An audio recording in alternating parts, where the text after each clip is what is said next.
This is Robert with Pioneer Smokehouses, and today we're going to cook ribs in the Masterbuilt electric smoker 140b.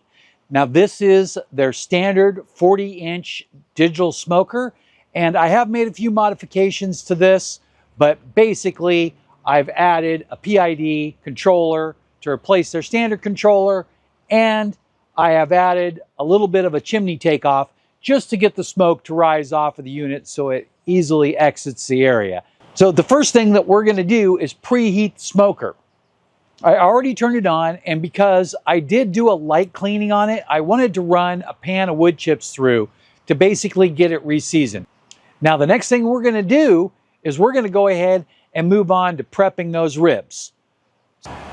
So I've got everything set up here, and the first thing we're going to do is we're going to go ahead and take a look at the ribs. Now this is just a normal spare rib, and I will be trimming that into a St. Louis cut. This was the smallest one they had, and I was trying to go with something really small for the dinner for two of us. And the end of it was folded under, so it looks actually smaller than it really is.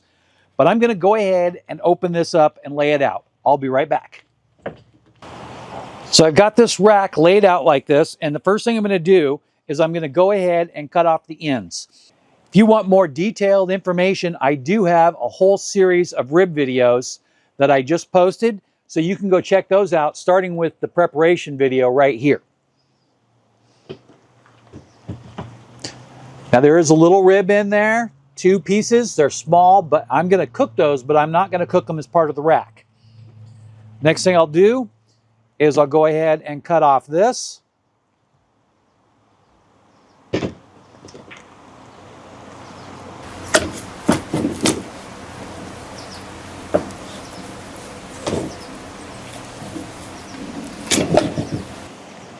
And there's a really big bone right in there. Then we're going to square this up a little bit, and I'm going to point that towards you so you can get a better look at how I'm cutting that.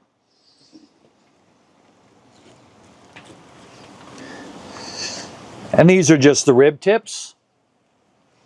Mostly cartilage. I'm getting down close to the bone and not quite on it. You can get a little closer than that if you want. And then I'm going to trim this flap up a little bit. Not too bad today.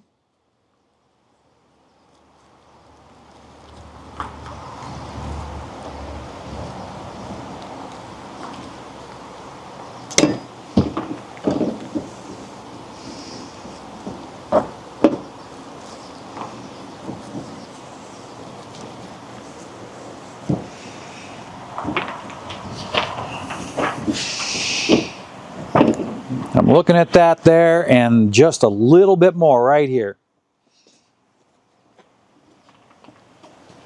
And look at how nice and square that is.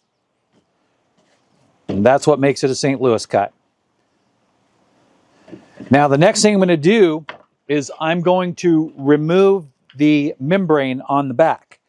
So I'll take my knife and I'll look a little bit on the larger side, so right down the middle and then over a little bit to the back of the bone that's closest to the middle, and run the knife right along that bone, and make sure not to put the serrated edge into the membrane, twisting it just a little bit. Then I'll get my thumb under there and get that open, and then keep going. If we get all the way through there, we'll be able to get this off in one piece. We got a big piece there.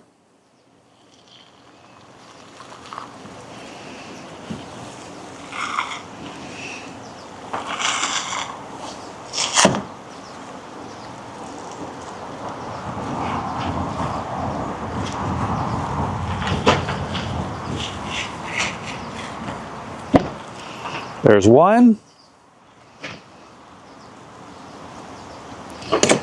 Lift it again over here just a little bit.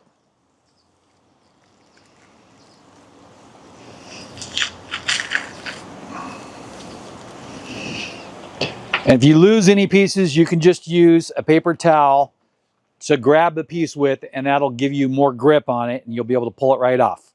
The only other thing to do now is to trim a little bit of this fat right in here.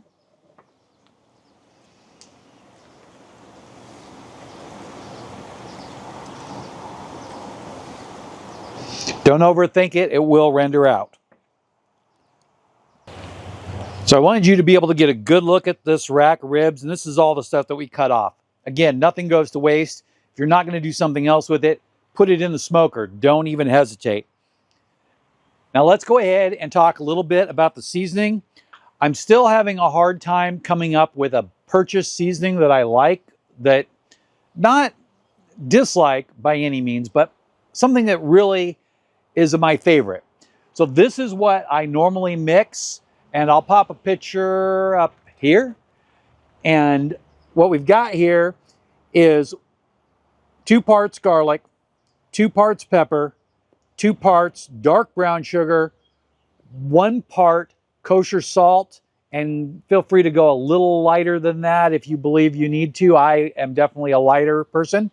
And then 1 part of smoked paprika. And if you go a little heavier on that to make up for going lighter on salt, that's great. That's what you should do. Get it all in there, shake it for a minute. Do make sure that your brown sugar is not clumped up, or that will become an issue later. Sometimes I like to sift it before I put it in there, but I also add it in the middle, and a few clumps won't ruin it as long as you're using the shaker top. Now we've got that all shook up and it looks pretty well mixed. I'm going to go ahead and open up the shaker and then lightly sprinkle it on the backside.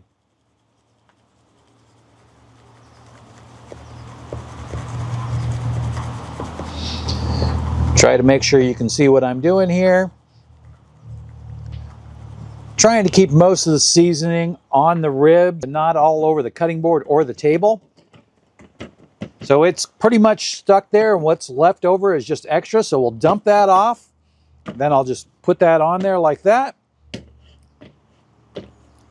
Collect that up. Press that in a little bit more. Flip it over. And you can see that we picked up all the extra there. I'm going to start on the edges.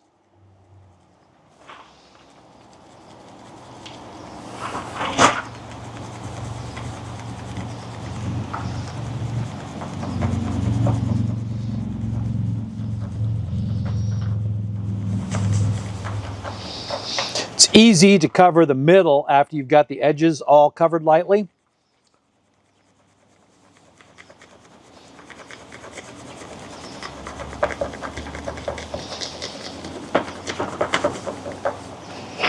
Now go ahead and press that in.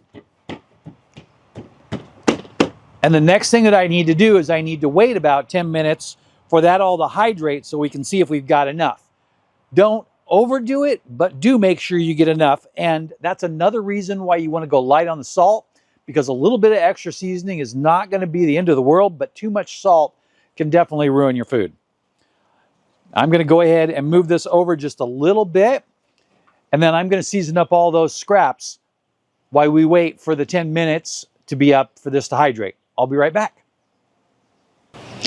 We are back, and it's just been almost 10 minutes, but I was seeing what I wanted to see with the ribs, so I knew it was a good time to move on. Now, while I took that break, I went ahead and put those scraps in the smoker on the top rack where it'll be just a little bit warmer with the Masterbuilt grill mat, and I'll point that out to you in a minute. Next thing we're going to do is look this over, but I want to flip it back over and take a look at the backside. I can see here that I need a little bit more seasoning right around here.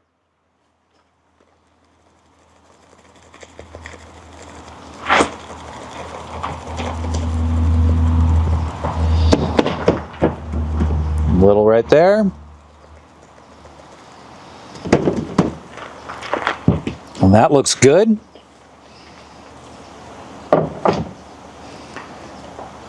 And then this whole thing can use a nice light coat across the whole top. I'll start around the edges. Go all the way across.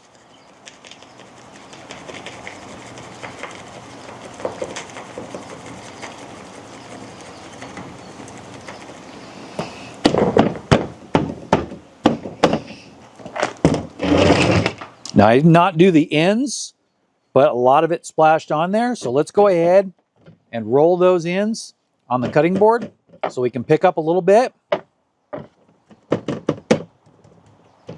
See if we knocked a little bit of the seasoning off right there.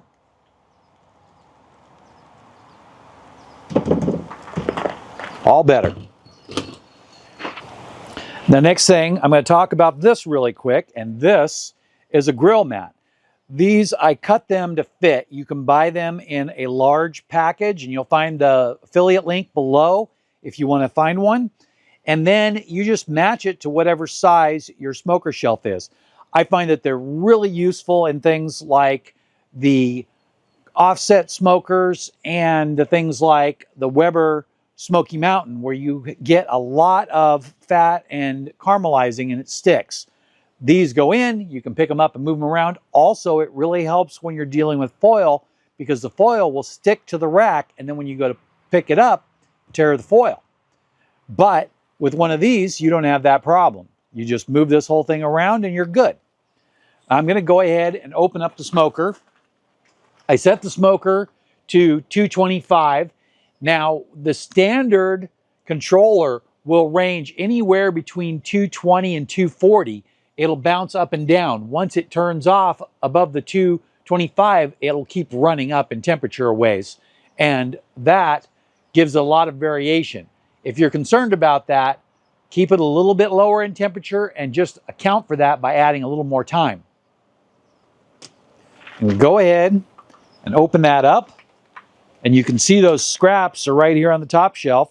I'm going to put this in right here.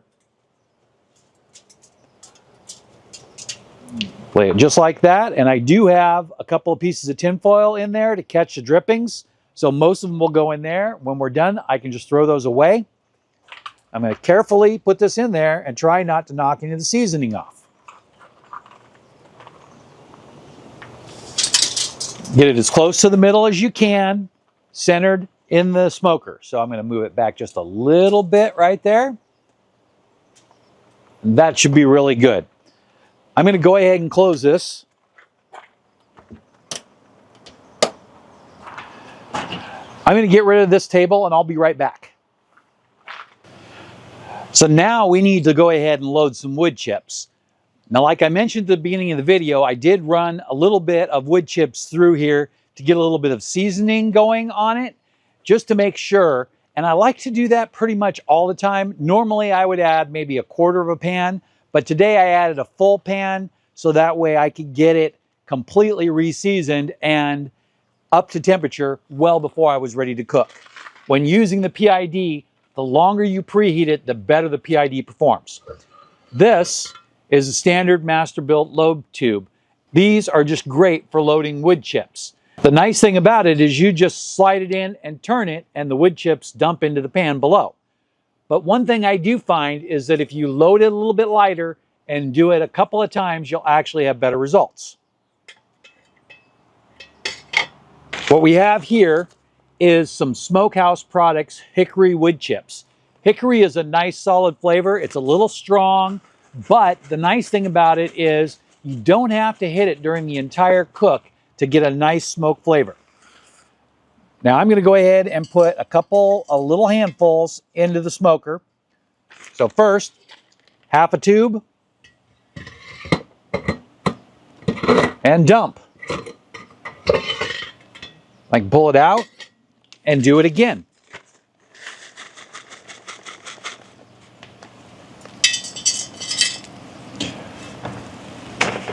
I would just dump the bag in like this, but the tube is also hot. So if you touch the plastic bag on the tube, it kind of melts a little bit around the edges. So you got to be a little careful there. And you can see that if you play with it a little bit, you can do that. A little bit more.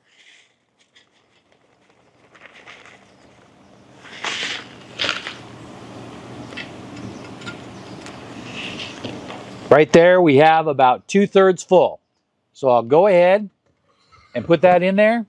And then again, dump it. Do that. And then what we're going to do, we're going to pull this out and set it down here. The reason I'm doing that is because I want air intake right here. The one downside to this smoker that I really think could be improved is some kind of air intake vent. Now this is an adjustable exhaust vent underneath this outtake, but the problem is there's nowhere to intake air. By leaving this open, you can intake air, and if you're going to use a pellet tube, you almost have to leave this open or the pellet tube won't burn. So let's go ahead and wait about 5 minutes, and then this should be good and smoking. So I'll be right back. So here we are, and we are smoking really good. It's actually only been about 2 minutes. I guess that I had it well preheated, and it took me a little longer to load it than what I thought. So those wood chips started right up when I put in that first half tube. The less wood chips that you put in, the quicker they will start. So put in a little bit and then add a little bit to the top, and it'll kind of transfer and keep burning. What I'm going to do now is I'm going to go ahead and keep an eye on this for the first hour and watch it really close. I want to keep smoke on this. These wood chips here should last right about 45 minutes. And the minute they slow down, I'm going to add another half tube so there's no gap, so it keeps on burning. Now, if you want to, you can let it run all the way down and add a full load again, which would take about 45 to 50 minutes. However, I think that I'm going to go ahead and keep adding wood chips so there's no smoke gap. In a previous video, which you'll find linked right here, I did test to find out how long it takes to burn a full load of wood chips. That test was under ideal circumstances where the burner was on nonstop. But because this is completely preheated, the burner will go on and off. And that will give us that 45 minutes. If the burner is running constant, you will get a lot shorter burn time. Another way to get that happening is to preheat your smoker to a lot lower level, like say 160 degrees, which is the starting burn temperature, and then raise it all the way up to your intended cooking temperature after you put your meat in. That will allow the element to stay on longer and give you a more consistent smoke for that first load of wood chips. So I'm going to go ahead and baby this, and I will be back in 1 second for you. So it's been about an hour and a half, and I went ahead and checked the ribs to see if they had the smoke level that I wanted, and they're really close. I think I'll probably go ahead and add one more small pan of wood chips. I don't want to kill them, but I think they need just a touch more smoke. Now, let's check the temperature, and you can get a look while I'm doing this. I'm going to go ahead and open this up. Try to be kind of quick here. Got my ThermoPro Lightning Instant Read Thermometer. What I really like about this one for ribs is that the probe is so slim. So I'm going to go ahead and open this up and then find a spot between the two ribs and get right in there nice and level. And I know you can't see it. I wish you could. We're getting 124 right there. We're doing really good. This little piece here looks like it's done, so I'll take that out. Save that for later.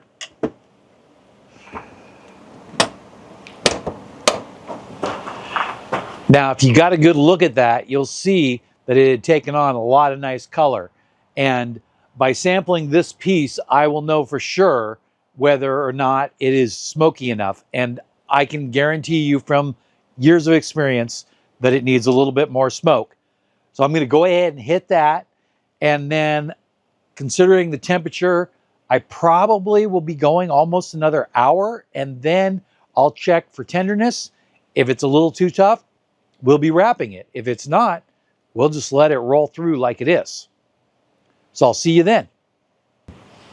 We are just over the 3-hour mark, and I checked the ribs and they look great.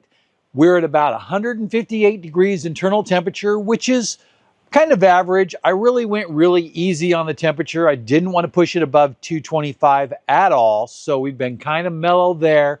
And I just added a little bit more wood chips, and that's it. I don't want to overdo it. My wife likes it a little bit more on the mild side. So for both of us to enjoy it, I would like to keep the smoke level down just a little bit.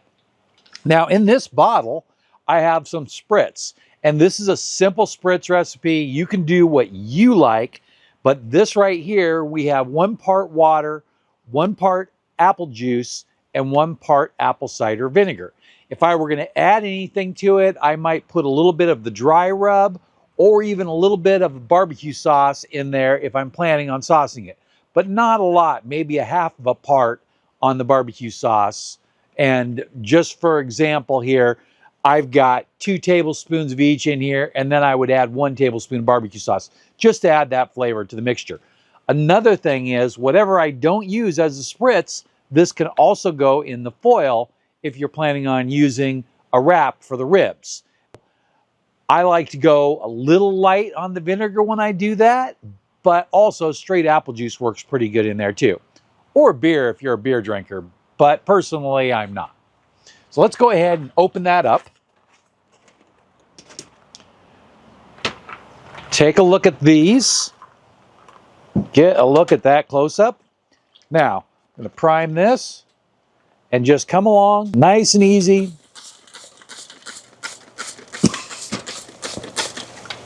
Get these pieces up here.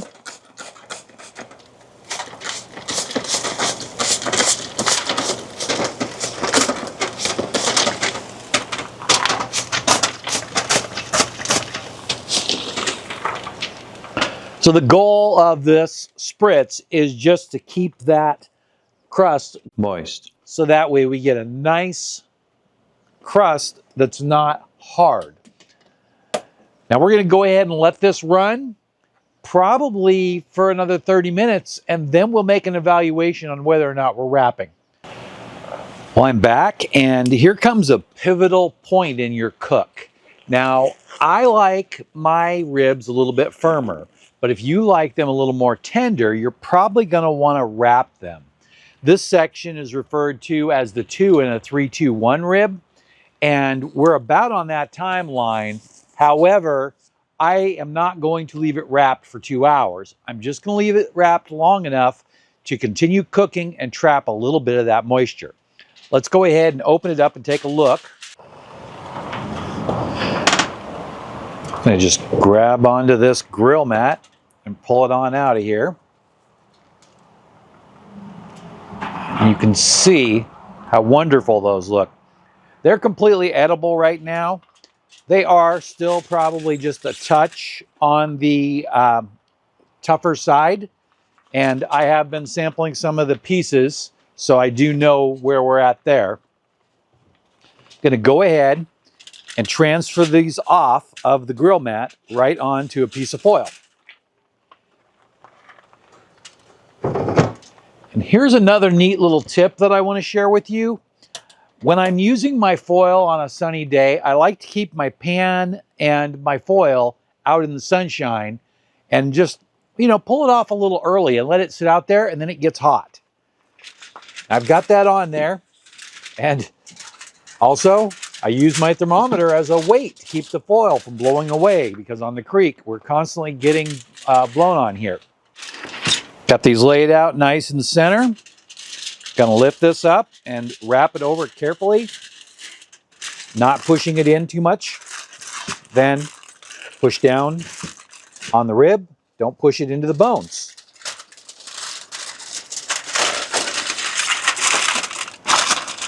Same thing, down. If you want, you can fold the middle over, but I don't think it's really that necessary, especially in an electric smoker. Pull that closed on the end, fold, fold, and fold, just like that. There's a little bit of a gap there on the end. Now this end is going to be my little funnel. This is the spritz in the bottle, and I added just a little bit more apple juice because I wanted to mellow out that flavor of the apple cider vinegar. Make sure you give it a good shake and pour it in there. We're really looking for around 1/3 cup of liquid, maybe a touch more, but no more than that, or the ribs will just get really mushy. Like that. Pull it in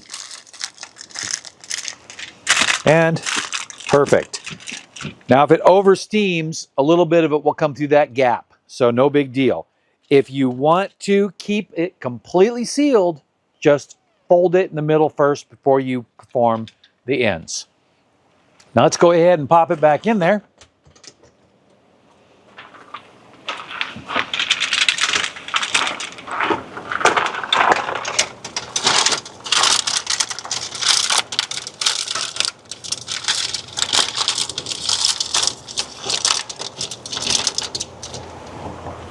All right.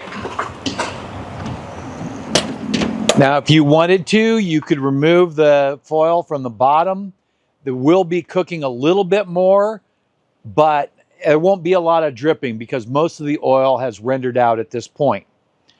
So we'll go ahead and take another break. That should be about 30 minutes, and then we'll do the final stage. It's been a half an hour, and let's go ahead and pull those ribs out.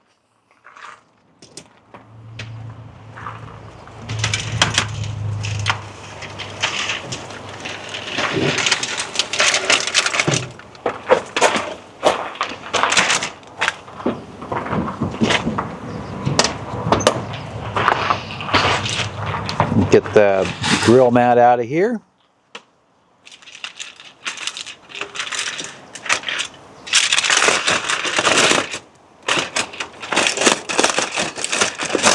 There's really no reason to save this liquid. I will let you take a look at it before I dump it.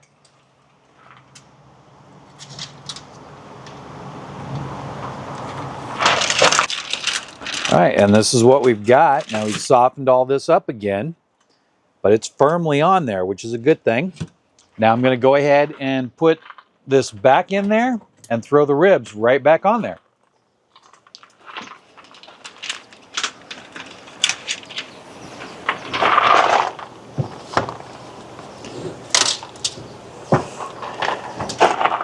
And they have softened up quite a bit.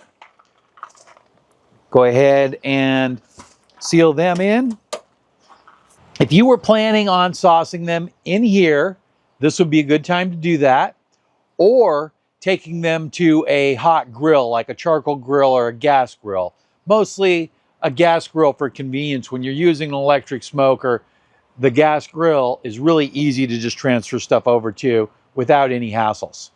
So anyway, we're going to go ahead and just run them like this for about a half an hour more.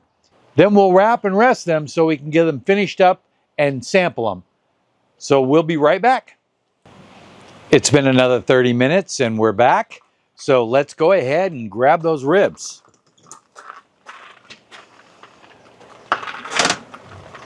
And the surface dried up really nice. I'm going to show you that really quick. Go ahead and set them down on the foil. Leave that in there.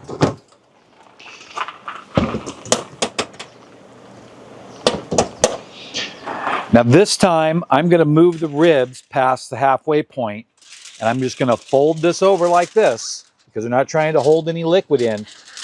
And then I'll give this a couple of folds, just like that. Still don't want to let the bones poke holes in the foil, because we want them to just sit there and rest.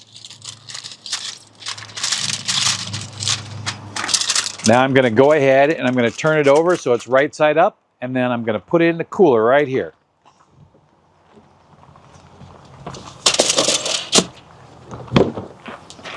That's going to sit in there for 10 minutes and we'll be right back. So it's time. Now, before we go ahead and grab those out, I just want to tell you that I went ahead and I turned off the smoker, made sure that everything looked reasonably clean and dry. As soon as the tinfoil trays cool off a little bit, I'll go ahead and throw those in the garbage. It helps if that oil can set up just a touch, and then it's easier, it doesn't get all over the place. And that will be it for that. It is just done. You don't have to play around with it. When you use the grill mat, usually everything's clean. I put the grill mats in the cookie sheet so that way I can take them in the house and just throw them in the dishwasher. Let's go ahead and grab out those ribs.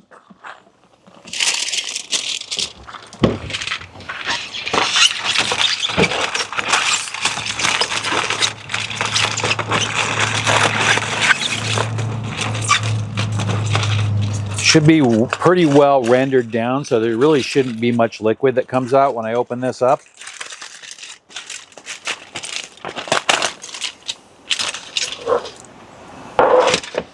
Just a little bit of grease on there, but not much else. See that? Looks nice. Nice coating. A little bit of pullback. Not a lot of pullback. Should be a little bit more. So I always flip them upside down when I go to cut them. So first thing I'm going to do is I'm going to cut this end one kind of Hollywood. And then trim the second one really close. And then Hollywood the next one. I'm going to show you this. See the meat? Nice, perfect consistency. There's no smoke ring on this, and it's likely that an electric smoker you won't get one. There's really no need to be concerned with that. It's just a reaction with the myoglobin and the exhaust, so the lack of oxygen will generate that, but we don't have that situation. Now I'm going to just try this skinny one right now.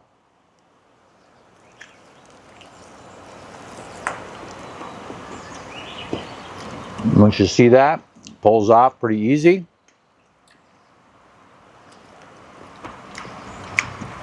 Very tasty.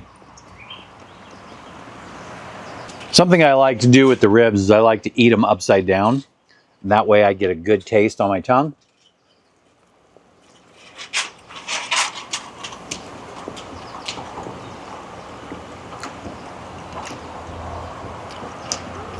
And that seasoning is absolutely perfect for me.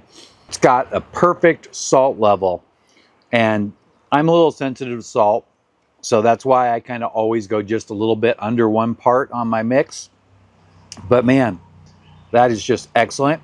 And you can see, if you see that close up, you can see how good that looks. Well, I think that pretty much wraps it up. So there we go.